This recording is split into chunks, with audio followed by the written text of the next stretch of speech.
आज अपन बात करेंगे एक्सरसाइज 3.1 के क्वेश्चंस की। तो 3.1 का जो पहला क्वेश्चन है, पहले का पहला एक्सरसाइज 3.1, इसके पहले का पहला क्वेश्चन है। ये कह रहा है कि कक्षा 10 के 10 विद्यार्थियों ने एक गणित की पहेली प्रतियोगिता में भाग लिया। ठीक है, यदि लड़कियों की संख्या लड़कों की संख्या से 4 अधिक हो तो प्रतियोगिता में भाग लिए गए लड़के और लड़कियों की संख्या ज्ञात करो।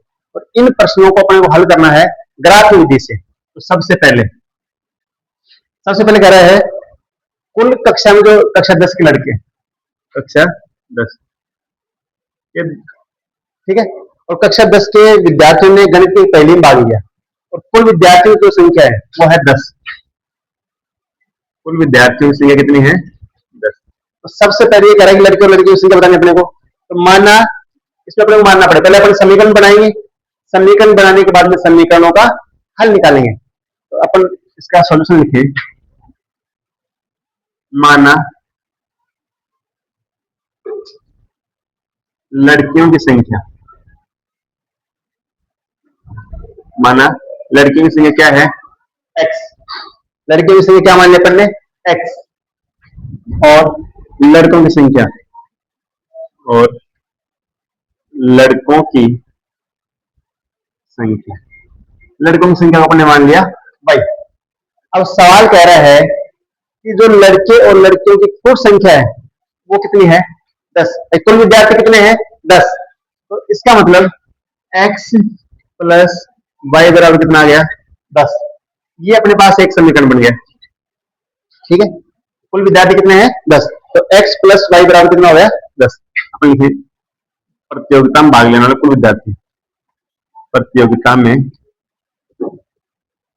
भाग लेने वाले कुल विद्यार्थी। ठीक है, तो x प्लस y बराबर कितना आया? 10। अब आगे कह रहा है ये प्रश्न कि यदि लड़कियों की संख्या लड़कों की संख्या से 4 अधिक है, लड़कियों की संख्या लड़कों की संख्या से कितनी अधिक है? 4 अधिक है। तो अपन देखें सिमिलरली लड़कियों की संख्या, लड़कियों की संख्या, ये लड़कियों की संख्या है वो लड़कों की संख्या से कितनी अधिक है? लड़कों की संख्या से 4 अधिक है।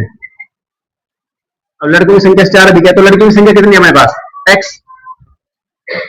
x जो है लड़कों की संख्या से कितनी अधिक है? लड़कों की संख्या क्या है? y। अधिक है मतलब +4।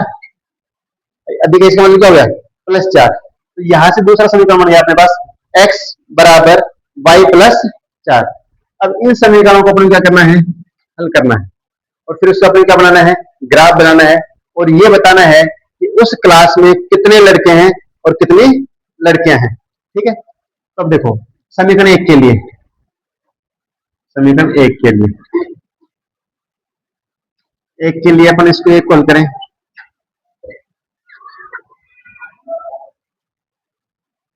ये x और ये y, x और y का जो योग है वो कितना है? 10 है। अब जब अपन समीकरण हल करते हैं, जब इनके ये लिखते हैं मान, तो अपन अपनी इच्छा अनुसार कुछ भी ले सकते हैं। देखो x का मान मान लो अपन ले लेते हैं 6। x का मान कितना मान लें? 6। तो x का मान 6 है और कुल संख्या कितनी देखो माना x बराबर 6। तो y का मान कितना होगा? y का मान यहां से आ जाएगा समीकरण 1 से 10 माइनस x, तो y बराबर 10 माइनस 6, y बराबर कितना आएगा? 4। तो जब अपन ने x का मान 6 लिया तो y का मान कितना आएगा? 4। ठीक है, अब अपन x का मान ले लें 7। जब x का मान 7 लेंगे तो y का मान कितना आ जाएगा? यहाँ से 3 आ जाएगा। भाई दोनों का जोड़ कितना है? 10 है, तो y का मान 3। x का मान लो अपन 8 ले लें, एक और बना लो 8 लें, तो y का मान कितना आ गया?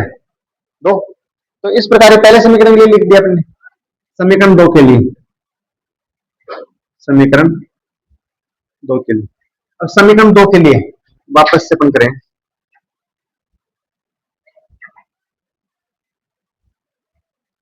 x y। अब यहां पे समीकरण 2 को अपन देखें तो समीकरण 2 अपने पास x बराबर y प्लस 4। ठीक है, तो x का मान अपन क्या ले? भाई y का मान रख ले, यहाँ पे y का मान रखेंगे तो x का मान अपने ऐड हो जाएगा। y का मान अपन रखे 2, यहाँ पे y का मान 2 रख ले, तो 2 प्लस आर कितने जाएंगे 6, तो y बराबर अपन मान लें 2, तो x का मान कितना आ गया 6। अब y का मान रख ले अपन 3, तो लड़के 4 ज्यादा है तो x का मान कितना हो गया 7, y का मान अपन रख लें 4, तो x का मान कितना हो गया 8। इस प्रकार अपने को सारे बन गई। अब अपने को क्या बनाना है, ग्राफ बनाना है। क्या बनाना है, ग्राफ। तो देखो अपन ग्राफ बनाएंगे, तो देखो ये मूल बिंदु, ये एक्स एक्स, ये वाई एक्स, ये वाई डैश और ये एक्स डैश। अब अपने को ग्राफ लेकर जाना है 7 8 तक।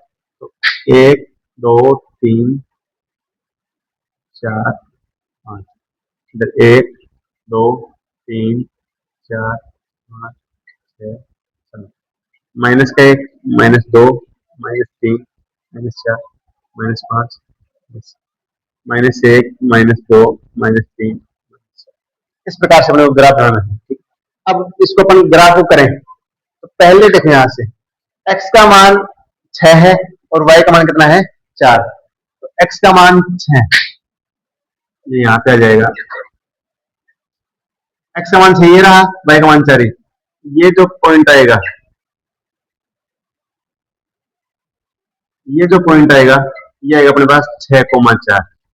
ठीक है, फिर x का मान 7 और y का मान 3, मतलब इसके आगे एक पॉइंट और आएगा, यहाँ पे आ गया 7 और ये 3,